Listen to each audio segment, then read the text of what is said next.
Bill Gates, miliarder Amerika Serikat, dikenal sebagai pendiri Microsoft. Namun dalam beberapa tahun terakhir ini ia sibuk dengan bisnis vaksinnya. Melalui Bill and Melinda Gates Foundation, sang miliarder telah memberikan dana hibah kepada Indonesia.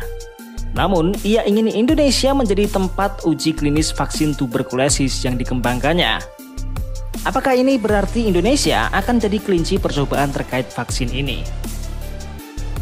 Sejak tahun 2009, Bill and Melinda Gates Foundation telah menyalurkan lebih dari 159 juta dolar Amerika atau setara dengan 2,6 triliun rupiah kepada Indonesia, terutama untuk sektor kesehatan.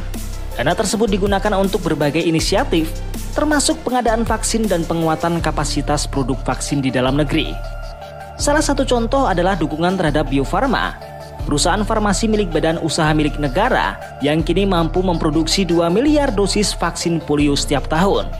Bill Gates menggelontorkan puluhan miliar dolar ke berbagai program imunisasi di Asia, Afrika, hingga Amerika Latin. Namun di balik citra filantropinya muncul pertanyaan besar. Apakah kekuasaan Bill Gates dalam urusan vaksin terlalu besar untuk dibiarkan begitu saja? Bill and Melinda Gates Foundation telah menyumbangkan lebih dari 50 miliar dolar Amerika untuk sektor kesehatan global, menjadikannya salah satu donor terbesar untuk organisasi seperti WHO, Gavi, dan CEPI. Yayasan Gates telah menjadi penyumbang terbesar kedua setelah pemerintahan Inggris, dengan donasi yang mencapai lebih dari 4 miliar dolar Amerika.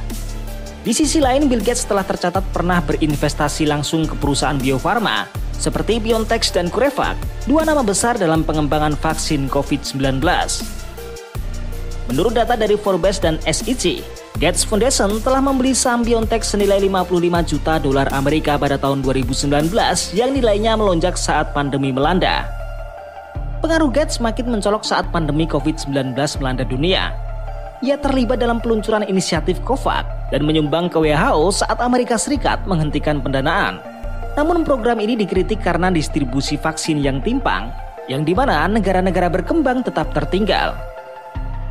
Kontroversi juga sempat muncul dalam program vaksin HPV di India pada tahun 2009 yang disponsori oleh PETS Mitra Gates Foundation. Program ini dihentikan setelah beberapa kematian remaja perempuan dan temuan parlemen India terkait kurangnya pengawasan dan pelanggaran etika. Di Indonesia, perdebatan serupa muncul. Mantan Menteri Kesehatan Indonesia yang juga pakar biotika dari Universiti Gadjah Mada, Dr. Siti Fadilah mengatakan, filantropi besar seharusnya memperkuat sistem kesehatan lokal, bukan menggantikannya dengan pendekatan global yang kadang tak memahami konteks lokal. Meski begitu, banyak pihak yang juga mengakui peran besar Bill Gates dalam memberantas polio, mempercepat distribusi vaksin malaria, dan mendanai riset penyakit tropis yang sering diabaikan.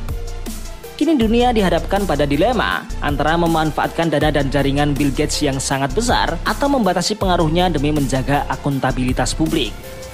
Peran Bill Gates dalam dunia vaksin sejak didirikan pada tahun 2000, Bill and Melinda Gates Foundation telah menyumbangkan lebih dari 50 miliar dolar Amerika ke berbagai sektor termasuk kesehatan global. Fokus utama yayasan ini adalah vaksinasi massal seperti polio, malaria, dan COVID-19. Penelitian vaksin inovatif, misalnya vaksin malaria R21 atau Metricam, dan peningkatan sistem distribusi imunisasi di negara berkembang. Bill Gates juga menjadi donatur dan pemegang pengaruh besar di berbagai organisasi kesehatan global. Dua di antaranya adalah Gavi, The Vision Alliance, di mana Gates Foundation adalah pendonor terbesar kedua setelah pemerintah Inggris. Sejak tahun 2000, Gates menyumbangkan lebih dari 4 miliar dolar Amerika ke Gavi. Selain itu, Yayasan Gates adalah salah satu penyumbang non-pemerintah terbesar ke WHO, mengalahkan banyak negara. Beberapa ahli dan jurnalis menyoroti bagaimana Bill Gates, meskipun bukan pejabat publik atau ilmuwan medis, memiliki pengaruh besar dalam menentukan arah kebijakan global tentang vaksin dan penyakit menular. Gates Foundation diketahui menginvestasikan dana ke perusahaan farmasi, contohnya BioNTech, pengembangan vaksin COVID-19 Pfizer, di mana Gates Foundation telah menginvestasikan 55 juta dolar Amerika pada tahun 2019. Saham itu kemudian meningkat nilainya secara signifikan saat pandemi. Kemudian ada CureVac, perusahaan Jerman yang menerima dana riset dari Bill Gates. Kritik muncul karena Bill and Melinda Gates Foundation bisa mendapatkan keuntungan finansial dari investasi yang sejajar dengan keputusan kebijakan vaksinasi global yang turut mereka pengaruhi.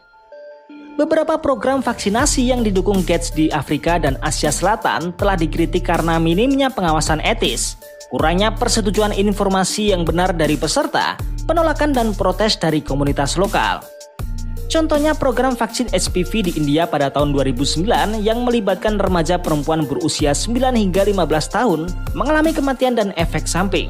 Proyek ini kemudian dihentikan setelah penyelidikan parlemen India.